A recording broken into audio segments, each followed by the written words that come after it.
은혜 받으실 하나님 말씀은 마태복음 6장 25절에서 33절 말씀입니다. 저희가 교독하겠습니다. 그러므로 내가 너희에게 이르니 목숨을 위하여 무엇을 먹는가 무엇을 마실까 몸을 위하여 무엇을 입을까 염려하지 말라. 목숨은 음식보다 중요하지 아니하며 몸은 의식보다 중요하지 아니하냐. 공중의 새를 보라. 심지도 않고 거두지도 않고 창고에 모아들이지도 아니하되 너희 하늘 아버지께서 기르시나니 너희는 이것들보다 귀하지 아니하냐. 너희 중에 누가 염려함으로 그 길을 한 자루 더 할 수 있겠느냐. 또 너희가 어찌 목을 위하여 염려하려느냐. 들의 백합화가 어떻게 자라는가 생각하여 보라.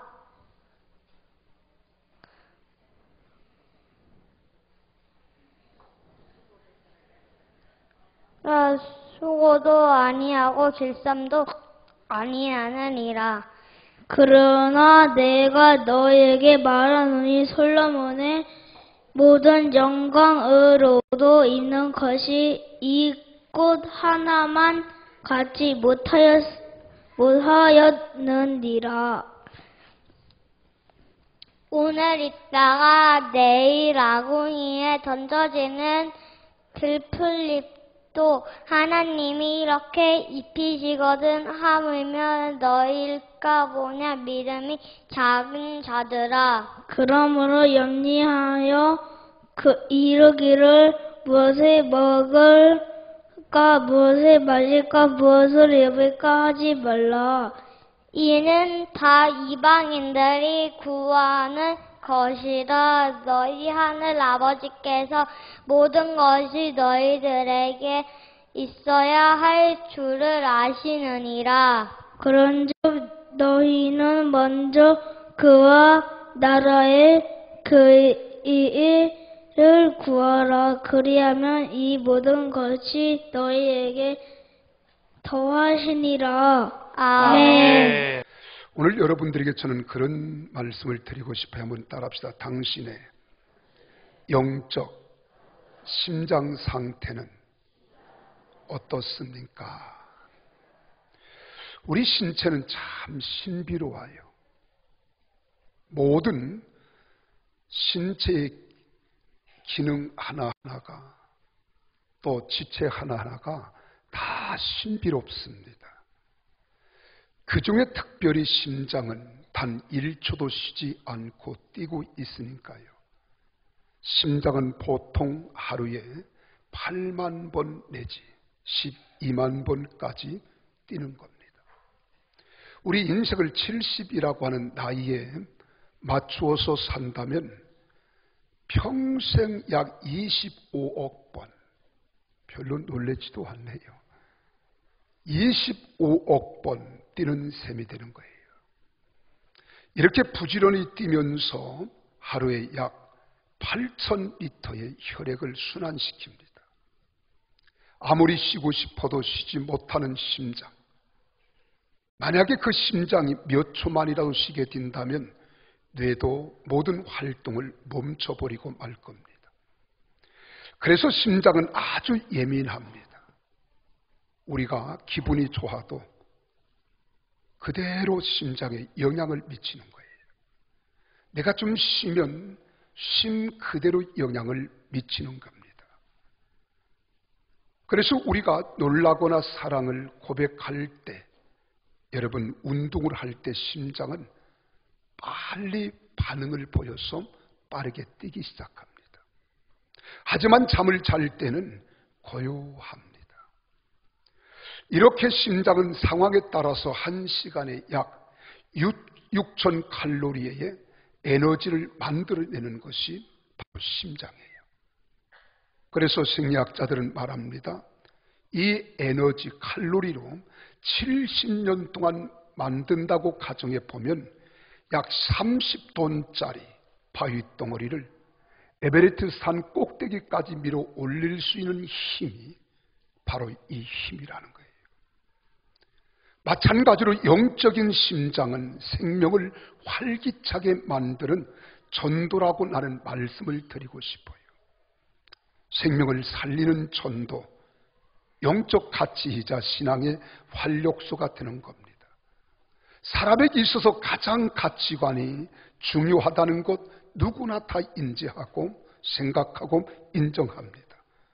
신앙에 있어서 영적 가치관은 얼마나 중요한지 몰라요. 그래서 우리가 세상을 살아가면서 가장 소중한 것은 어떤 가치관을 가지고 사느냐가 중요한 겁니다.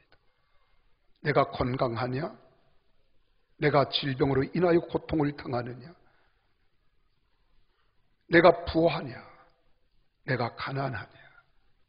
내가 얼마나 많이 배웠고 얼마나 배우지 못했냐? 이게 중요한 게 아니에요.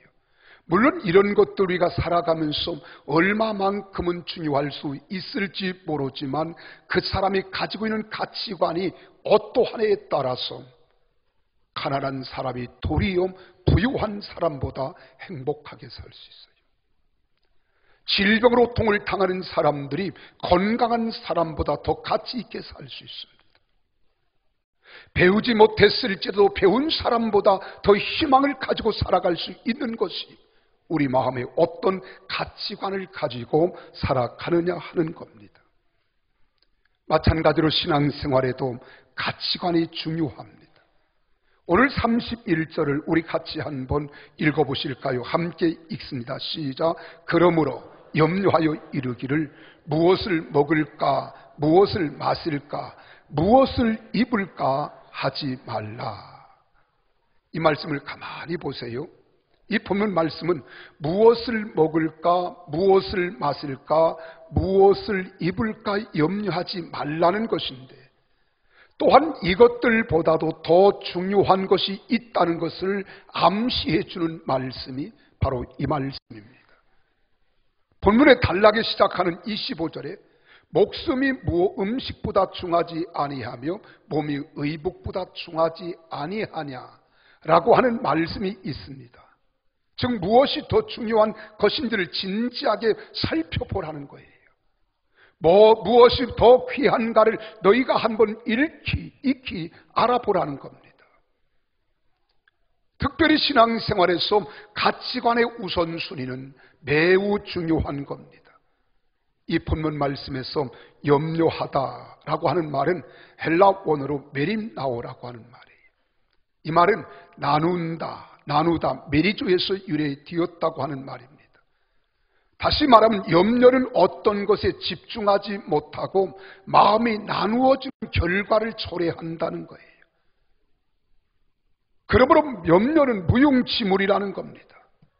물질적인 것들, 세속적인 것들에 대한 염려는 우리 마음을 빼앗아 삶의 더 중요한 것에 집중하지 못하게 하는 것, 이것이 물질적이고 세속적인 염려라고 하는 거예요. 그러므로 가치관은 대단히 중요합니다. 가치관이 인생의 성공과 실패를 결정짓는 삶의 목표와 방향을 제시하기 때문에 그렇습니다. 사람이 무엇에 집중하느냐에 따라서 사는 모습이 달라집니다. 요즘 기독교 안에서도요, 사람의 성품에 대한 관심이 크게 고조되고 있음을 우리는 잘 압니다. 그런데 성품보다 더 중요한 것이 무엇인 줄 아십니까? 인생의 가치관입니다. 사람의 성품은 변화되지 않는다 그래요. 아니, 변화되기 힘들다 그럽니다. 그러나 그 성품과 기질이 변화되는 것은 가치관만 변화되면 성품도 변하게 되어 있고 기질도 변하게 되어 있습니다. 요즘 우리가 어떤 성품을 가지고 사느냐, 이거 대단히 중요해요. 우리는 자라면서부터, 아니 우리가 자라기 이전에 우리 부모님 속에 흐르는 피 속에 있는 DNA가 우리 자녀들에게 그대로 유전되어집니다. 내 부모, 내 조상들의 이름을 몰라도 조상들이 가지고 있었던 상처와 아픔들이 오늘 이 새로 태어난 우리들에게 그대로 유전되고 있다는 것입니다. 이 상처들이 우리를 갈기갈기 찢겨놓고 있어요. 그럴 때 사람들은 내 마음속에 겉표면은 아주 오묘한 것 같고 자비로운 것 같고 그리고 또한 아름다운 것 같지만 그 속에 엉켜져 있는 상처와 아픔과 이쓴 뿌리들, 견고한 진들, 이것을 해결하지 않은 한 우리 삶의 질은 바뀌어지지 않습니다. 그러므로 오늘 여기 말씀합니다. 이방인들의 가치관을 경계하라는 거예요. 32절을 보실까요? 같이 읽습니다. 시작. 이는 다 이방인들이 구하는 것이라. 예수님은 무엇을 먹을까, 무엇을 마실까, 무엇을 입을까 하는 것은 이방인들이 구하는 것이라고 이야기합니다. 여기서 이방이라고 하는 것은 하나님의 자녀가 아닌 사람들을 가리킵니다. 근데 여기서 또 구하다라고 하는 에피제테오라고 하는 말은 갈망하여 집중하는 것을 말하는 거예요. 여러분, 이방인들의 가치관은 물질적이고 세속적인 것을 얻는 데 우선순위를 두고 있습니다. 이방인들의 가치관은 잘 먹고 잘 사자는 거예요. 우리가 잘 먹고 잘 사는 것, 이것이 우리의 가치관이라고 이방인들은 말합니다. 그러나 하나님의 자녀들의 가치관은 그렇지 않습니다. 바르게 잘 살자는 데 있어야 합니다. 성도들이 신앙생활을 하면서도 잘 먹고 잘 사는 데 우선순위를 둔다면 하나님의 자녀라고 할 수 없습니다. 이방인의 수준에 머물러 있어서는 바른 신앙, 바른 믿음, 바른 하나님의 자녀가 될 수 없다는 거예요. 예수님께서도 사람들의 타락을 노아 시대로 비유하고 있잖아요. 누가복음 17장 27절에 보면 예수님께서 그렇게 말씀합니다. 노아가 방주에 들어가던 날까지 사람들이 먹고 마시고 장가들고 시집가더니 홍수가 나서 그들을 다 멸망시켰으며라고 성경은 기록하고 있습니다. 사람이 세속적인 가치관에 빠져 있는 것은 아주 위험한 상태라고 경고하고 있는 거예요. 현재를 살아가는 모습들도 보세요. 여러분, 물로 하나님의 심판을 받아버린 노아 시대와 별반 다를 바가 없잖아요. 아니, 제가 보는 시각에서는요, 그 당시를 내가 가보지는 아니했지만은 성경 속에 타락한 것은 분명하지만 오늘보다 이 세상에 인생들이 살아가는 것보다 더 타락했을까? 그 당시는 문명이 발달하지 못했기 때문에 오늘보다는 덜했을 것이다. 요즘 타락은 상당히 지능이 높습니다. 그래서 사람들이 이런 것을 다스리기는커녕 오히려 더 지배를 받고 오늘 이 세상에 살아가고 있는 모습들을 우리가 볼 수 있습니다. 그러므로 이방인들, 예수를 믿지 않는 사람들의 이런 가치관을 우린 경계하라는 거예요. 그러면 어떻게 합니까? 하나님의 나라와 그의 의에 집중하라는 겁니다. 따라합시다. 하나님의 나라와 그의 의에 집중하라. 33절 보세요. 뭐라고 했습니까? 그런즉 너희는 먼저 그의 나라와 그의 의를 구하라 라고 말씀하잖아요. 그리스도인은 하나님의 나라와 그의 의를 구하는 데 우선순위를 둬야 된다는 겁니다. 이방인들이 구하는 잘 먹고 잘 살자가 아니라 바르게 살자는 데 집중해야 한다는 거예요. 성도는 소유가 아니라 존재를 추구하는 삶의 방식에 우선순위를 두고 살아야 한다는 겁니다. 여러분, 이방인은 세상 사람들의 가치관은 나의 왕국을 세우는 데 있습니다. 내가 좀 더 이 땅에 어떻게 발판을 구축하며 나의 아성을 쌓는 데 그들의 목적이 있습니다. 조금 범위를 넓혀도 그 영향력은 가족에게로, 친족에게, 또한 동문에게, 지역의 한계를 벗어나기 어렵습니다. 그러나 그리스도인은 하나님 나라를 세우는데 우선순위를 둬야 합니다. 나의 왕국을 세우기 위해서 하나님을 이용하는 것은 올바른 신앙, 가치관이 아닙니다. 하나님의 나라를 위하여, 나의 물질, 나의 시간, 나의 육신 덩어리를 헌신하며 우리가 살아가는 이유가 바로 여기에 있는 거예요. 나의 소유를 헌신할 수 있는 것, 그의 나라와 그의 의를 위하여, 하나님의 영광을 위하여 헌신하는 겁니다. 여러분, 성도들의 관심은 나에게서 하나님께로, 그리고 이웃에게로 넓혀지는 겁니다.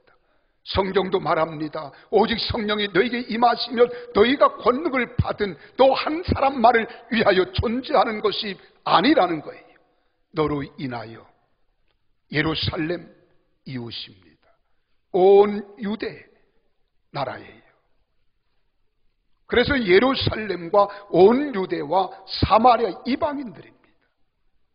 땅끝까지 이르러 내 증인, 영향력을 행세하는 사람이 되는 것, 이것이 그리스도인의 가치관인 줄 믿으시기를 바랍니다.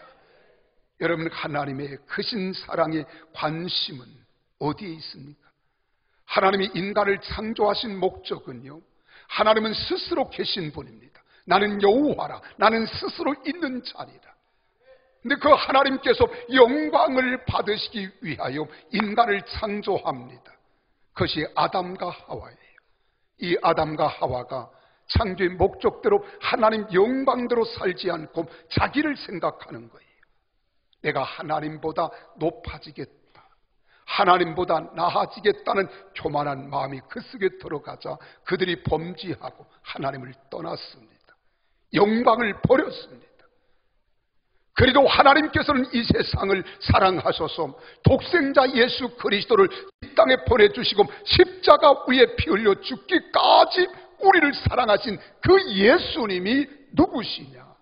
하나님 당신입니다. 하나님이 친히 인간의 몸을 입고 이 땅에 오셔서 우리가 버리고 외면한 영광을 위하여, 하나님의 나라를 위하여 십자가에 죽기까지 여러분과 나를 사랑하시고 피 흘려 희생을 당하신 줄 믿으시기를 바랍니다. 이것으로 기독교가 끝났다면 기독교는 역사가 없습니다. 석가모니와 무엇이 다를 바가 있겠으며, 우리에게 좋은 인간의 윤리도덕을 가르친 공자와 무엇이 다를 바가 있겠습니까? 철학을 논한 소크라테스와 무엇이 다를 바가 있겠어요? 그런데 우리가 섬기는 하나님은 인간의 몸을 입고 이 땅에 오셨지만 장사된 지 사흘 만에 사망 권세를 깨뜨리고 죽음을 이기시고 사흘 만에 부활하신 줄 믿으시기를 바랍니다. 할렐루야! 이것이 기독교의 키포인트예요. 핵심입니다.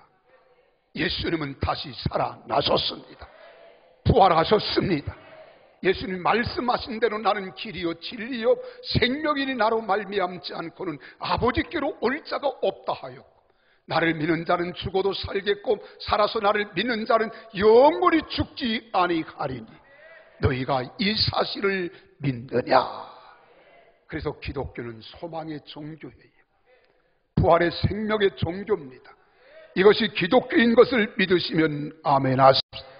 그리고 이 땅에 40일을 고하시다가 부활의 영광체는 하나님 나라 보좌에 올라가셔서 지금도 하나님 보좌 우편에서 여러분과 나의 연약함을 친히 담당하고 계시며 밤낮을 가리지 않고 끊임없이 중보하며 기도하고 계신 그 주님, 우리 주님이심을 믿습니다. 그의 사랑은 끝이 없습니다. 그런데 그의 부활의 영은 보혜사 성령 진리의 영으로 우리에게 다시 오신 줄 믿습니다. 우리 곁에 계시기 위하여 내 안에 오시어서 진리의 말씀으로 인도하시고 말씀을 깨닫게 하시고 알게 하시고 생각나게 하시고 때로는 우리를 책망도 하시고 채찍으로 우리를 심판도 하시며 우리를 인도하시는 그분 보혜사 성령인 줄 믿습니다. 언제까지 함께 하십니까? 우리를 고아같이 버려두지 않습니다. 과부와 같이 버려두지 않습니다. 세상 끝날까지 우리와 항상 함께 하실 뿐만 아니라 영원토록 함께 하실 줄로 믿으시기를 바랍니다. 이것을 믿게 하는 것이 바로 성령이라 이 말이에요. 사람의 이지로 믿어지는 것이 아닙니다. 이성으로 옳고 그름을 판단하여 우리가 하나님을 아버지라고 고백하는 것이 아닙니다. 그러므로 이 일에 성도들이 집중해야 할 하나님의 나라, 하나님의 의는요, 정의예요. 정의. 공의입니다. 정의는 미시파트라는 말이에요. 여기 공의는 채택하라는 말이에요.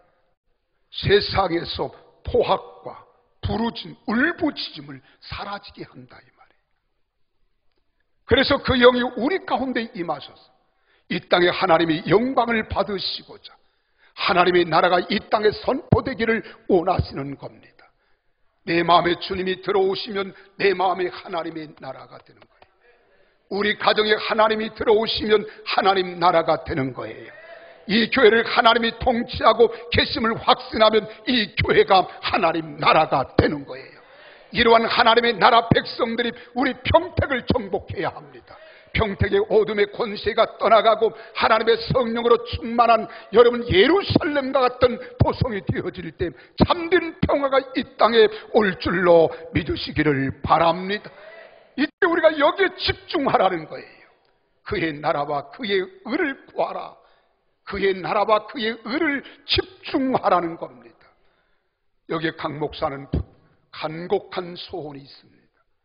주 예수를 믿으라 그리하면 너와 내 집의 구원을 받겠다 하신 이 말씀대로 여러분 때문에 여러분 가정이 여러분 가물이 자자손손 하나님의 영광으로 가득 찬 하나님 나라를 이루어가는 번영된 가문이 되기를 주님의 이름으로 축원합니다.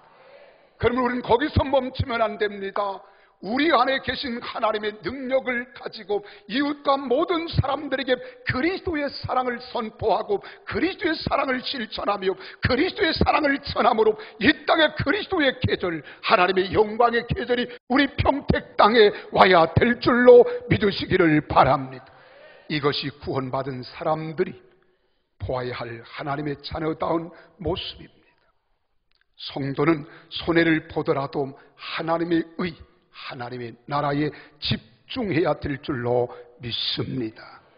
그렇다면 하나님께 집중하면 모든 것을 더해 주시겠다고 33절에 약속합니다.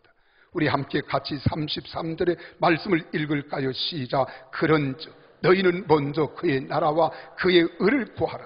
그리하면 이 모든 것을 너희에게 더하시리라. 할렐루야.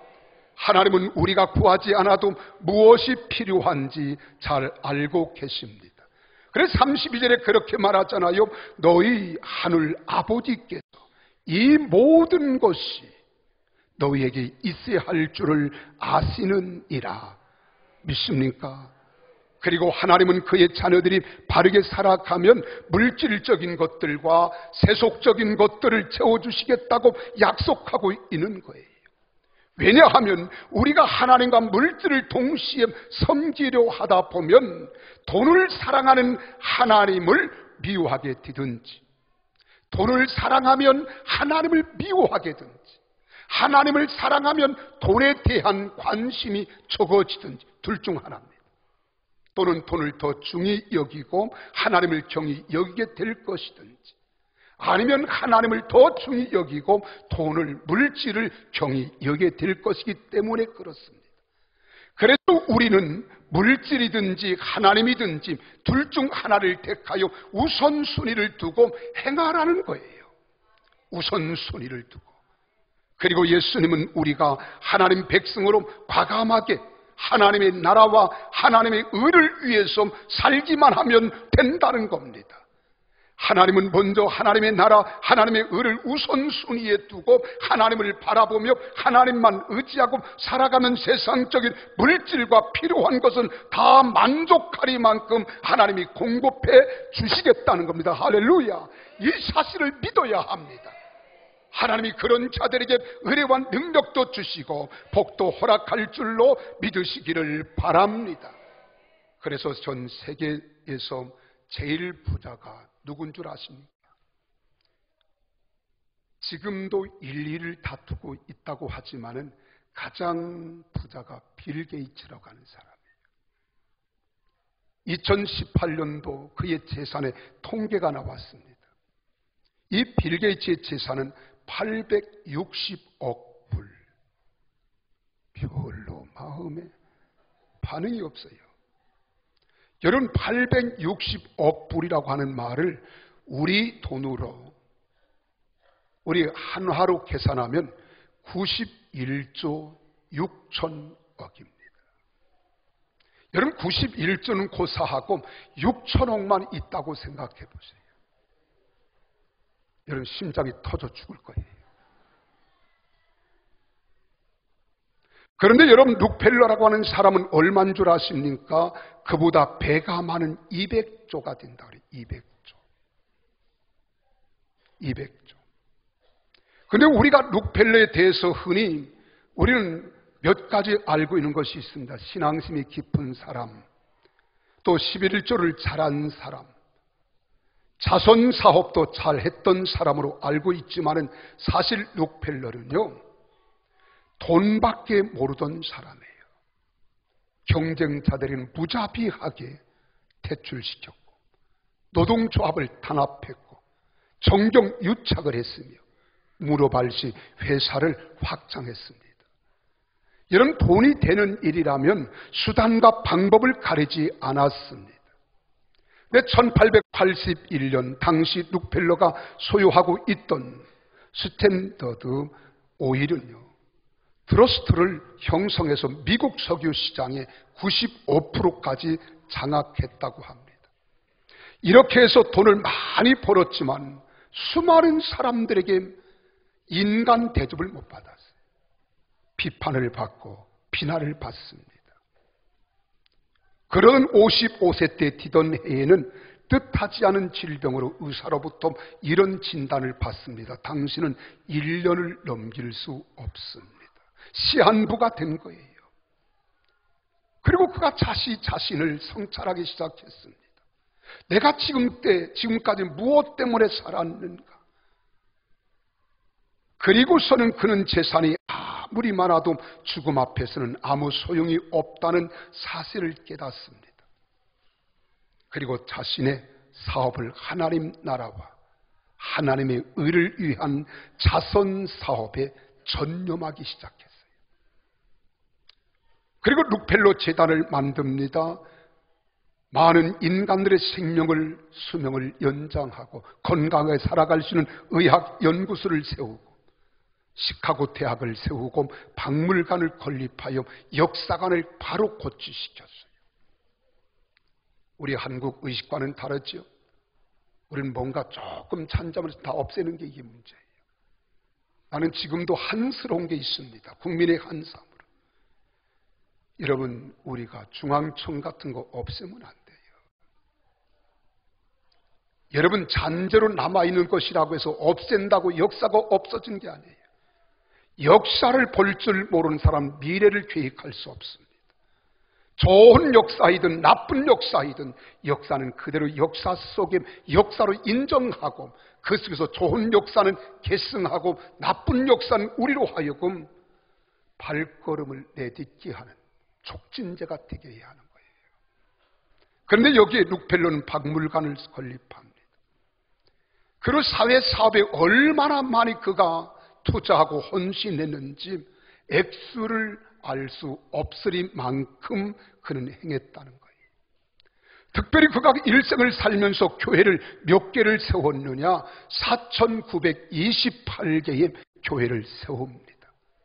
이 밖에도 자선사업이 활발하게 움직였고, 그리고 많은 사람들에게 그리스도의 사랑을 전하는 일을 그는 끊임없이 죽는 날까지 실천한 거예요. 그리고 55세에 1년을 넘기지 못하겠다고 하던 의사의 진단과는 달리 98세까지 장수합니다. 나중에 자신의 삶을 회고하면서 이런 말을 남겼습니다. 인생의 전반기인 55년은 쫓기면서 살았지만 후반기 43년은 행복하게 살았습니다. 얼마나 멋진 말이에요. 사랑하는 성도 여러분, 물질주의가 아니라 하나님 중심주의의 우선순위를 둬야 합니다. 이기가 아닌 이타주의가 바로 하나님 나라의 백성다운 삶인 줄 믿으시기를 바랍니다. 여러분 물질을 사랑하지 말고 오직 하나님을 사랑하시기를 바랍니다. 서로를 사랑하고 섬기기 바랍니다. 서로를 친절하게 대하고 모든 일을 사랑하여 하나님의 영광을 나타내는 복된 성도들이 다 되시기를 예수님 이름으로 축원합니다. 특별히 주님이 우리 영혼을 위하여 십자가에 죽기까지 사랑하신 것처럼 무생명들의 영혼을 바라보면서 사랑하고 복음을 구하는 일에 우리가 하나님 앞에 전심전력을 다해야 할 것입니다. 하나님은 우리가 영혼이 잘됨과 같이 범사가 잘되고 강건하기를 원한다고 말씀하고 있습니다. 여기서 영혼이 잘된다는 말은 원어에서 유도라는 말이에요. 진리 안에서 바르게 사는 겁니다. 너희가 진리 안에서 바르게 살면 영혼이 잘되면 범사도 잘되고 내 육체도 건강하리라. 할렐루야. 이것이 요한 3서 2절에 기록된 말씀이잖아요. 사랑하는 자여 내 영혼이 잘됨같이 내가 범사에 잘되고 강건하기를 내가 간구하노라. 시편 1편에서 3절에 말씀합니다. 복이 있는 사람은, 여기 복이 있는, 복이란 말은 예세르란 말이에요. 바른 길을 가는 사람이라는 말이에요. 야세르. 하나님의 자녀가 말씀에 따라 바른 길을 가면 하나님은 그에게 복을 주신다고 약속하는 겁니다. 그래서 복 있는 사람은 악인들의 꾀를 따르지 아니하며 죄인의 길에 서지 아니하고 악인의 꾀를 쫓지 않은 사람은 죄인의 길, 오만한 자리에 앉지도 않는다는 거예요. 이런 사람들은 시냇가에 심기운 나무가 시절을 쫓아 과실을 맺으며 그 잎사귀가 마르지 아니함 같으니 그 행사가 다 형통하리로다. 할렐루야. 이것을 믿는 것이 신앙입니다. 하나님이 그렇게 해주실 줄 믿습니다. 하나님은 우리에게 이런 은혜를 주시는 복의 근원 되시는 하나님이심을 믿으십시오. 그래서 마가복음 16장 6절에 말씀합니다. 믿고 세례를 받는 자는 구원을 얻을 것이로되 믿지 않은 사람은 정죄를 받으리라. 주 예수를 믿으면 구원을 받지만 주 예수를 복음을 증거했음에도 불구하고 믿지 아니하면 정죄를 받는다는 거예요. 그래서 마가복음 16장 15절에 말합니다. 너희는 온 천하에 다니며 만민에게 이 복음을 증거하라는 거예요. 선포하라는 거예요. 네가 어떤 환경, 상황, 여건, 위치, 환경에 있어도 너는 하라는 거예요. 학교 교사이면 교사로서 아이들에게 지식도 전달해야 되겠지만 그보다 소중한 생명의 복음을 전하는 겁니다. 내가 택시기사이면 여러분 운전만 해서 손님을 안전하게 운반해 드는 기본입니다. 그러나 그 영혼 속에 예수 그리스도의 생명을 심어줘야 하는 거예요. 우리가 사업을 하고 있습니까? 사업을 해서 우리가 사업의 이익금을 가지고 사업장을 확장해 가는 것은 사업가의 기본입니다. 그러나 가장 중요한 가치인 생명을 살리는 일을 사업장이라고 하는 도구로 우리는 활용할 이유가 있습니다. 이게 소중한 거예요. 내가 길을 걸어가고 있습니까? 직장에서 만난 사람들, 일터에서 만난 사람이잖아요. 길거리에서 만난 사람들, 지나가는 행인이든지 누구이든지 때를 얻든지 못 얻든지 항상 힘쓰라는 거예요. 믿으시면 아멘 하십시오. 그래서 온 천하에 다니며 만민에게 복음을 전하라. 이 복음은 무엇입니까? 기쁜 소식입니다. 가장 기쁜 소식이에요. 요한겔리온. 이 세상에서 생명을 살리는 것보다 더 기쁜 소식이 어디 있겠어요? 생명을 구원하는 것보다 더 위대한 소식이 어디 있겠습니까? 바로 여러분이 도를 전하는 것, 이게 전도 아닙니까? 여기에 구원이 있습니다. 여기에 생명을 살리는 역사가 있습니다. 이것을 전하는 것 곧 전도이잖아요. 이 전도하는 일에 심장이 타올라야 하고 심장에 박동소리가 넘치는 생명력이 있어야 하는 겁니다. 그래서 제가 선포했습니다. 42일 동안 우리는 한 기간 시한적이지만 성가대도 좀 쉬어라. 성가대 한다고 우리가 전도하는 일을 포기해서는 안 된다. 성가대도 귀하지만 성가대 더 귀한 것이 생명을 살리는 거예요. 생명을 구원하는 일입니다. 이 일에 우리가 주역들이 되시기를 예수님 이름으로 축원합니다. 우리 인체의 심장이 중요한 것이 심장이 얼마나 소중합니까? 우리가 병원에서 중환자실에 들어가 생명의 위기를 맞이한 사람들에게 제일 먼저 보는 것이 우리는 게이지예요. 심장이 얼마나 박동이 뛰고 있는가. 마지막 인종때가 가까우면 60 이하로 떨어지면 이제 인종이 가까웠다고 의사나 간호사들은 판정을 내리는 거예요. 이제 준비합시다. 나의 영혼의 심장은 지금 얼마나 뛰고 있습니까? 영혼을 바라볼 때 그 영혼들을 향한 뜨거운 열정이 얼마나 가슴에 불타오르고 있습니까? 아니면 나 혼자 먹고 마시고 입고 즐기는 일로 인생을 만족을 누리십니까? 아니면 우리가 볼 수 없는, 육으로 볼 수 없는 영적 영화를 열고 그 생명을 바라볼 수 있는 영화이 지금 얼마나 열려 있습니까? 외모를 보기보다는 중심을 보십시오. 중심 속에 생명을 바라보시고 그 영혼을 사랑할 줄 아는 복된 성도들이 되어지기를 예수님 이름으로 축원합니다.